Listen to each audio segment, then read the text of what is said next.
So firstly discuss करते हैं public sector क्या है, फिर पढ़ेंगे उसके फीचर्स क्या हैं। देखो पब्लिक सेक्टर होता क्या है, हम ऑलरेडी डिफरेंस में डिस्कस कर चुके हैं, ओवरव्यू लिया था हम लोगों ने। ऐसा सेक्टर जिसपे गवर्नमेंट का कंट्रोल है, ठीक है, यानी कि जिसमें जो पैसा लगाती है वो गवर्नमेंट या स्टेट गवर्नमेंट या सेंट्रल गवर्नमेंट पैसा लगाती है, वही मैनेज करती है, और उनका जो बेसिक ऑब्जेक्टिव है, जो प्राइमरी ऑब्जेक्टिव है, that is service to society, and secondary objective उनका क्या है, प्रॉफिट मैक्सिमाइजेशन। आपने देखा होगा कि जो भी गवर्नमेंट सेक्टर्स हैं उनमें जो भी आप लोगों को सर्विसेज मिलती हैं वो बहुत ही कम प्राइस के ऊपर मिलती हैं, नॉमिनल प्राइस के ऊपर। अगर वही हम प्राइवेट सेक्टर की बात करें तो वो हमेशा हमारे से ज्यादा पैसे चार्ज करते हैं। सो यहाँ से एक बात क्लियर हो जाती है कि प्राइवेट सेक्टर का जो बेसिक ऑब्जेक्टिव है वो प्रॉफिट मैक्सिमाइजेशन है, और पब्लिक सेक्टर का क्या है कि सोसाइटी की हेल्प करना, या उनके लिए जो भी आपकी मॉरल रिस्पॉन्सिबिलिटी है उसको फुलफिल करना। सो यहाँ पे इन्होंने टूल किट में लिखा हुआ है कि it refers to the sector of business consisting of businesses owned by state, यानी कि कोई भी बिजनेस जो किसने लिया है, कौन उसका जो है, जिसके पास हक है, जिसके पास मैनेजमेंट है, जो ऑनर है, वो स्टेट गवर्नमेंट है। Public sector includes those business organisation which are of public interest. यहाँ पे बात आ गई सोशल रिस्पॉन्सिबिलिटी वाली और सर्विस टू सोसाइटी वाली, कि पब्लिक के इंटरेस्ट में आप ये काम करते हो, जो भी आप एंटरप्राइज स्टार्ट करोगे, और जो कंट्रोल्ड एंड रन बाय, मतलब managed by government, government he manage करेगी इसको।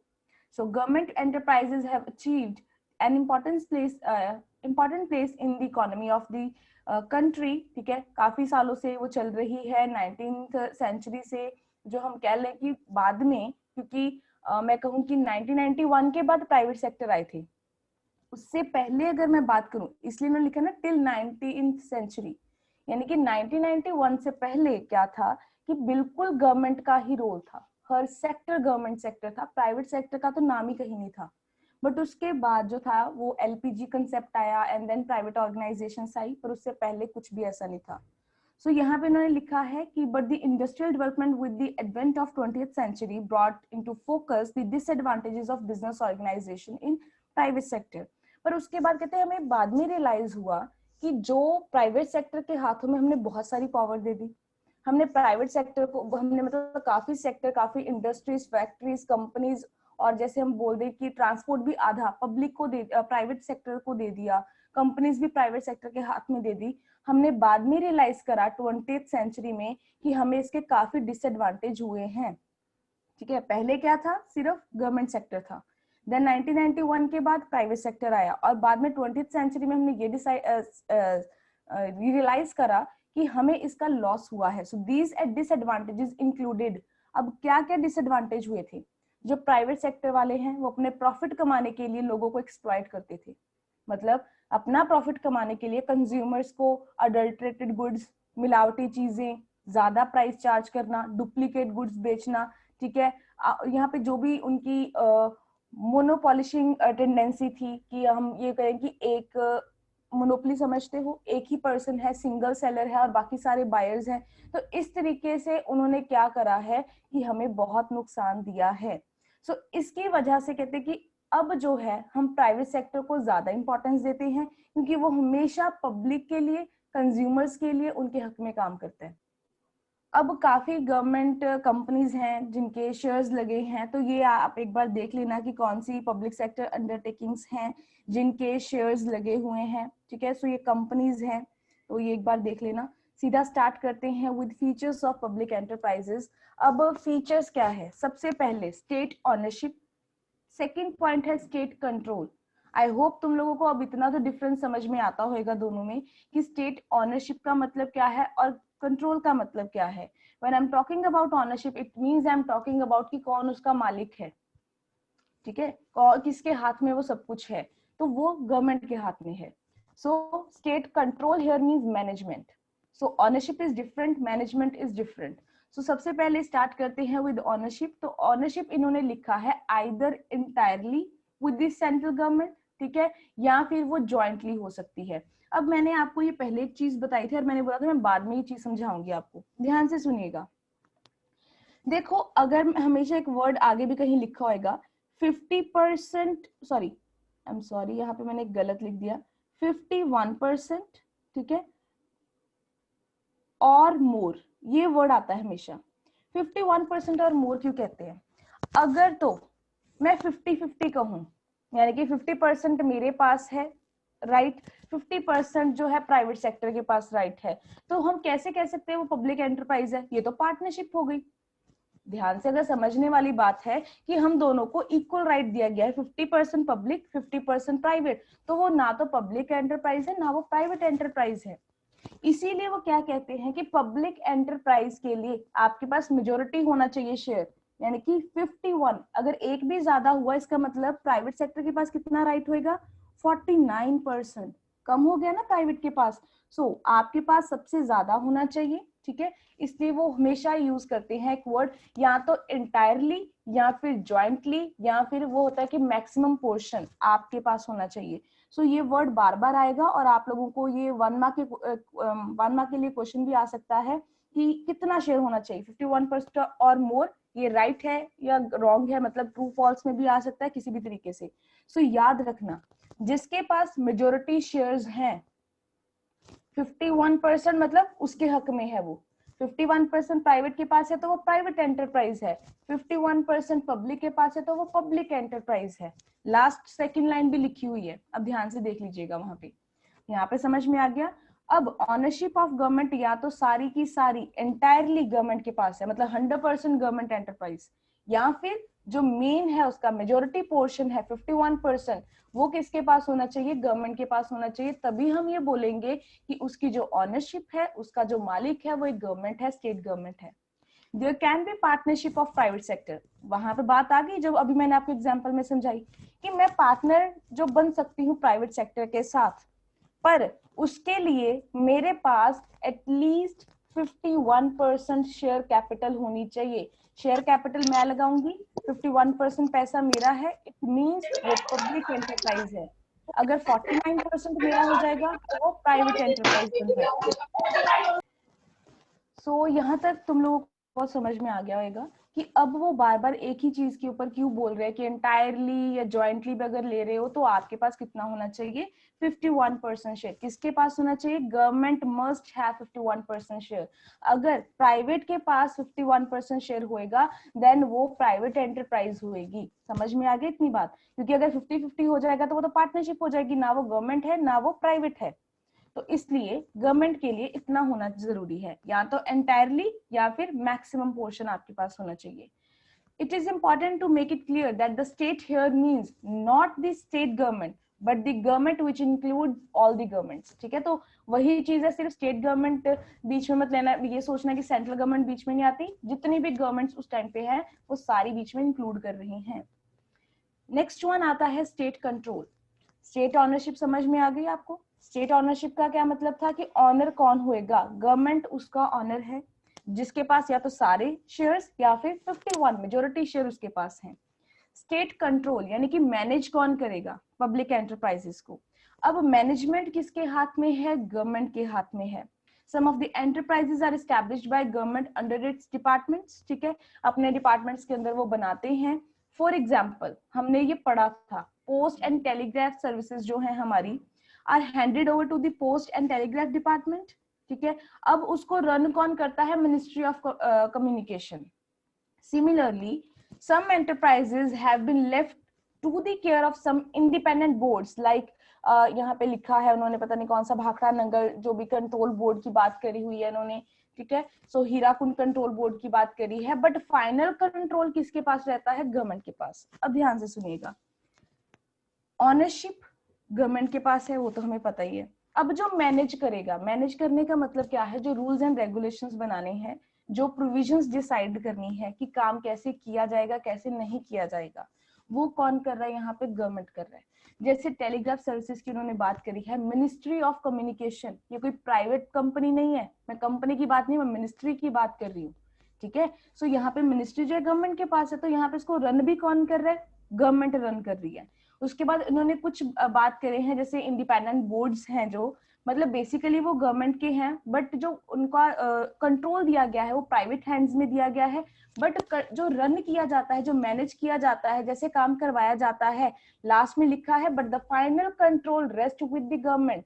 जो फाइनल डिसीजन लेना है वो गवर्नमेंट ही लेती है, ठीक है। जो वो नंगल डैम वगैरह की उन्होंने बात करी है, ये चाहे कोई भी प्राइवेट इंस्टीट्यूशन जो प्राइवेट लोग चलाएं, प्राइवेट लोगों के हाथ में हो, बट इसके जो कंट्रोल है, मेन प्रोविजंस हैं, रूल्स एंड रेगुलेशंस हैं, वो किसके हाथ में है? गवर्नमेंट के हाथ में। नेक्स्ट आता है यहाँ पे फाइनेंशियल फ्रीडम। देखो फाइनेंशियल फ्रीडम का मतलब क्या है? पैसे की बात उन्होंने करी हुई है। अब जो पैसा यहाँ पे चाहिए वो कौन इन्वेस्ट करता है? गवर्नमेंट। तो यहाँ पे पब्लिक एंटरप्राइजेस में जो हम फीचर्स पढ़ेंगे, इसका बड़ा एक सीधा सा हम कहे कि लॉजिक की बात करते हैं, क्योंकि गवर्नमेंट है तो सब काम गवर्नमेंट ही कर रही है, ऑनर भी वो है, मैनेज भी वो करेगी, और बीच में ये पैसा भी वही लगाएगी। So almost all the financial needs of the public enterprises are met through the investment of capital by the government, कि जो पैसा गवर्नमेंट लगाती है। अब साथ ही में मैं एक चीज और क्लियर कर दूं कि प्राइवेट एंटरप्राइजेस में गवर्नमेंट पैसा नहीं लगाती, तो उसका फीचर आपको यहीं पे क्लियर करा देती हूँ, आपको वहां पे ये चीज पता चल जाएगी। सो नेक्स्ट इन्होंने लिखा है these days however they have been permitted to fulfill their financial need by obtaining capital from the public। और एक चीज और अंडरलाइन कर लीजिए और मार्क कर लीजिए कि यहाँ पे उन्होंने लिखा है कि गवर्नमेंट तो आपको फंडिंग दे रही है, साथ ही साथ अगर आपको पैसा चाहिए देन आप पब्लिक से भी पैसा ले सकते हो, पब्लिक भी आपकी कंपनी में पैसा इन्वेस्ट कर सकती है, क्योंकि लिबरल पॉलिसीज है गवर्नमेंट की। और यही अगर मैं प्राइवेट सेक्टर की बात करूं तो मैं आपको यहाँ पे बता दूं कि वहां पे प्राइवेट सेक्टर में ना तो गवर्नमेंट पैसा लगाती है, ना ही प्राइवेट लोगों के पास राइट है कि वो पब्लिक से पैसा बोरो करें। सो वहां पे फाइनेंशियल फ्रीडम इतनी ज्यादा नहीं है। Therefore, the government enterprises mostly get loan and capital from the public to satisfy their financial needs। तो जैसे कई पर्सन जो है पैसा भी लगाते हैं गवर्नमेंट स्कीम्स में, आपके पेरेंट्स को पता होगा किसान विकास पत्र, ये कितनी स्कीम्स होती हैं, मोदी सरकार ने भी कितनी स्कीम्स निकाली हैं।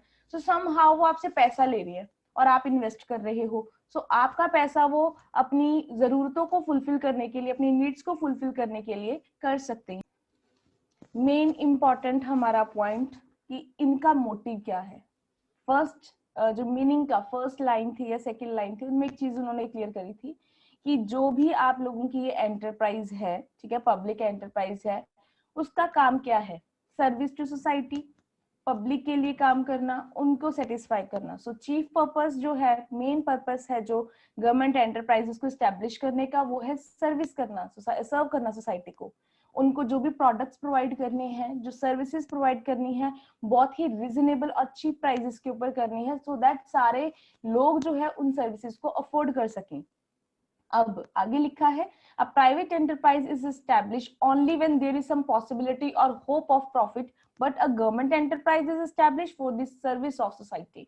तो अब जो उन्होंने लिखा है प्राइवेट वाले तो है ही पैसे के लिए बने हैं, तो जब पैसा अगर आप कमाने के लिए आ गए तो ऑफ कोर्स ये बात है कि आप जो भी काम करोगे वो पैसे के लिए करोगे और उनके लिए आप पब्लिक से ज्यादा प्राइस चार्ज करोगे। पर गवर्नमेंट में ऐसा नहीं है। अगर वो उनका काम है आप लोगों को सर्विस देना, अगर वो लॉस में भी जा रहे हैं तो उनको कोई दिक्कत नहीं है, क्योंकि फंडिंग मिल जाएगी उनको गवर्नमेंट से, तो आप लोगों को वो प्रॉपरली सेटिस्फाइड करेंगे यहाँ पे। पर वहां पे पब्लिक प्राइवेट वालों की अगर मैं बात करूँ तो क्या सरकार उनको पैसा दे रही है? नहीं। अपना पैसा लगाएंगे तो वो लॉस में तो रन नहीं करना चाहते, फिर वो अपने पैसा कमाने के लिए मतलब जो भी आपको एक्सप्लॉइट कर सकते हैं, प्राइसेस बढ़ा सकते हैं, वो करेंगे। नेक्स्ट वन लिखा है public accountability. Now here accountability means answerability. अब जो ये आपकी पब्लिक एंटरप्राइजेस हैं वो पब्लिक के लिए आंसरेबल हैं। क्यों? क्योंकि जो गवर्नमेंट एंटरप्राइजेस हैं, गवर्नमेंट बैंक्स हैं, गवर्नमेंट कंपनीज हैं, अब उन्होंने आपका पैसा यूज किया था, अब वो आपका पैसा यूज करके आपको रिटर्न दे रही हैं, वो अच्छा काम कर रही हैं, नहीं कर रही, अब वो आपके लिए आंसरेबल हैं। Private enterprises are accountable for their progress only to few individuals. वो कौन से इंडिविजुअल्स होंगे? उनके ऑनर्स, क्योंकि वो मेरी प्राइवेट कंपनी है, मुझे गवर्नमेंट से क्या लेना देना। तो वहां पे लिखा है कि अगर आप प्रॉफिट कमा रहे हो या नहीं कमा रहे हो तो उसके लिए मैं किसको आंसरेबल हूँ, किसको जवाब देना है? मैंने अपने ऑनर्स को। पर अगर गवर्नमेंट एंटरप्राइजेस की बात करें तो आप सिर्फ और सिर्फ गवर्नमेंट को अकाउंटेबल नहीं हो, बट पब्लिक को भी अकाउंटेबल हो। आप बताओगे उनको कि आप लॉस में जा रहे हो, तो क्यों लॉस में जा रहे हो, आपने ज्यादा नुकसान किया है पब्लिक का किसी भी तरीके से, तो वो कैसे हुआ है। सो इसलिए उन्होंने लिखा है कि ये जो आप दो पर्सन के लिए अकाउंटेबल हो, firstly to the government and secondly to the public, because आप दोनों से पैसा लेके यूज कर रहे हो, तो उनको बताना तो है ना उनका पैसा आपने कैसे खराब किया है। The elected representatives of the people criticize their success or failure in the parliament और इन दी स्टेट असेंबलीज। तो बता हम देखते हैं ना, ये लोकसभा वगैरह जितना भी है वहां पे हम बिल पास करवाते हैं, तो वहां पे कितना कुछ हमें एक्सप्लेनेशन देनी पड़ती है। सो ये सब चीजें वहां पे कहते हैं हम लोगों को बतानी पड़ती हैं। नेक्स्ट है ब्यूरोक्रेसी इन मैनेजमेंट। अब ब्यूरोक्रेसी का मतलब इन्होंने यहाँ पे क्या लिखा है, पब्लिक एंटरप्राइजेस गवर्नमेंट एस्टेब्लिश करती है, और जो रन करना है वो रन भी कौन करता है, एडमिनिस्ट्रेटिव ऑफिसर्स करते हैं। मतलब कि रन एंड कंट्रोल्ड बाय, जो हमने पहले दो वर्ड्स कह रहे हैं कि ये सारा कुछ हाथ किसके हाथ में है, गवर्नमेंट के हाथ में है। They run these enterprises in accordance with the rules and regulation, as the result of which the decisions are often inflexible. क्या तुम लोग डिसीजंस चेंज कर सकते हो गवर्नमेंट के? जो उन्होंने मान लो डिसाइड कर दिया है कि रेलवे का जो भी जो फेयर चार्जेस हैं, ठीक है, वो बढ़ा रहे हैं या कम कर रहे हैं, तो क्या तुम लोग बीच में इंटरफेयर कर सकते हो? नहीं कर सकते हो। क्यों? क्योंकि ये ऑलरेडी बिल पास हो चुके हैं। अब जैसे रिसेंट जो मुद्दा चल रहा है फार्मर्स का, तो वहां पे गवर्नमेंट जो पब्लिक है बहुत प्रोटेस्ट कर रही है, पर गवर्नमेंट वो डिसाइड कर चुकी है, तो अब उनके डिसीजंस क्या हैं, इनफ्लेक्सिबल हैं। वो चेंज करना चाहे तो चेंज हो सकते हैं, नहीं तो नहीं होंगे, पब्लिक चाहे कुछ भी करे। सो ये जो इन्होंने चीज लिखी हुई है कि इसीलिए ये ब्यूरोक्रेटिक है। डेमोक्रेटिक क्या होता है? लोकतंत्र। डेमोक्रेटिक है जब मैं आपसे पूछूंगी, आपसे पूछ के मैं कुछ डिसाइड कर रही हूँ, दिस इज डेमोक्रेटिक। ना ब्यूरोक्रेटिक क्या होता है? जो डिसाइड ऊपर से हो गया, जो एक बंदे ने डिसाइड कर दिया वही जो है वो आप एग्जीक्यूट करोगे, वही इंप्लीमेंट करोगे, आप बीच में चेंजेस नहीं कर सकते। यानी कि सिर्फ टॉप मैनेजमेंट का राज अगर मैं बोलूँ ना, तो उसको ब्यूरोक्रेसी बोल सकते हैं हम in short words. It is only because of the characteristic that the decision in the enterprises are not taken quickly, क्योंकि आप इजिली जल्दी से डिसीजन नहीं ले सकते, आपको पहले एक बिल पास करवाने पड़ेंगे, रेजोल्यूशंस पास करवाने पड़ेंगे, ओनली देन आप कंक्लूड कर पाओगे कि इस बिल को अगर पास हुआ है तभी इंप्लीमेंट होएगा, अदरवाइज वो इंप्लीमेंट नहीं होएगा। पर अगर मैं प्राइवेट एंटरप्राइजेस की बात करूं, तो वहां पे ये आप लोगों को थोड़ा सा फ्रीडम है, आप इजिली डिसीजंस जल्दी ले सकते हो। In these enterprises even the smallest decisions are taken only after going through a long process। छोटा सा भी डिसीजन लेना है तो आपको पहले वो बैठक बिठानी पड़ेगी, बात करनी पड़ेगी, बिल पास कराना पड़ेगा, देन इम्प्लीमेंट। तो ये सब कुछ क्या है? ब्यूरोक्रेसी है, ब्यूरोक्रेटिक है। अगर इसको अपने वर्ड्स में लिखना है तो आप लिख सकते हो कि क्योंकि ये रन मैनेज्ड बाय ये स्टेट गवर्नमेंट है, उनके एडमिनिस्ट्रेटिव ऑफिसर ही काम करेंगे, वही डिसीजंस ले सकते हैं, वही इंप्लीमेंट कर सकते हैं, वही चेंज कर सकते हैं। पब्लिक के पास कोई फ्रीडम नहीं है चेंज करवाने की, वो ये बिल्कुल डिसीजन उनके इनफ्लेक्सिबल है, रिजिड है, आप चेंज नहीं कर सकते इनको। So this is the disadvantage. ठीक है, इसको मार्क कर लीजिए, आप डिसएडवांटेज में भी इसको लिख सकते हो। नेक्स्ट इन्होंने हार्मोनियस इंडस्ट्रियल रिलेशंस। अब इन्होंने इंडस्ट्रियल रिलेशंस की बात करी है। The attitude of public enterprises is more liberal in comparison with that of businessman in private enterprises. इनका थोड़ा कहते हैं ना, जो रिलेशंस हैं बाकी एंटरप्राइजेस के साथ वो लिबरल है। ऐसे नहीं कि हमने इनके साथ कोलैबोरेशन नहीं करनी, वो कर लेते हैं इजीली। ठीक है, थोड़े अच्छे रिलेशन है, हम ये कह सकते हैं। These enterprises adopt the policies which are beneficial for their employees, consumers, ultimately the entire society। तो जो इनको लगता है बाकी एंटरप्राइजेस या बाकी इंडस्ट्रीज के साथ, अगर इनको लगता है कि कोलैबोरेशन करके या कोलैब करके इनको कोई फायदा होने वाला है, ये एम्प्लॉयज के लिए बेनिफिशियल है, ये कंज्यूमर्स के लिए बेनिफिशियल है, वो कर लेते हैं।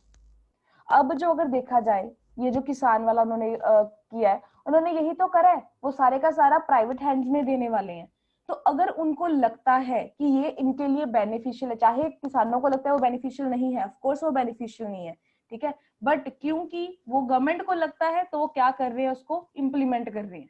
सो ये इन्होंने लिखा है कि वो बाकी इंडस्ट्रीज के साथ रिलेशन बनाने के लिए, ठीक है, बनाते हैं ताकि पब्लिक को फायदा हो। वो बात की बात है कि पब्लिक उस चीज से मतलब अपनी रजामंदी शो करती है नहीं करती। सो ये अलग मुद्दा है। नेक्स्ट इन्होंने बात करी है useful for all the sectors. सिर्फ एक सेक्टर की बात नहीं हम कर सकते, आप कुछ भी लिख सकते हो, रेलवे सेक्टर की बात कर सकते हो, आप सिविल सर्विसेज की बात कर सकते हो। सो यहाँ पे पब्लिक एंटरप्राइजेस जो है वो हर सेक्टर में है और सब सेक्टर में यूजफुल है, किसी में कोई नुकसान तो नहीं हो रहा। अब देखो, अब हम आर्मी या ये बाकी बीएसएफ सर्विसेज की बात करें तो वहां पे है क्या, अब उनके लिए इतने आर्म सोर्सेज उनको चाहिए, गन्स चाहिए। अब ये प्राइवेट लोग तो नहीं कर सकते ना ये काम, ये गवर्नमेंट ही कर सकती है। तो ये इसीलिए इन चीजों में गवर्नमेंट का कंट्रोल ही है proper. Monopoly in few section, monopoly का मैंने ऊपर भी एक ना मीनिंग बताया था आप लोगों को। मोनोपोली होता है मोनोपोली, यानी कि मोनो एक सेलर, एक सेलर है बाकी सारी दुनिया बायर है।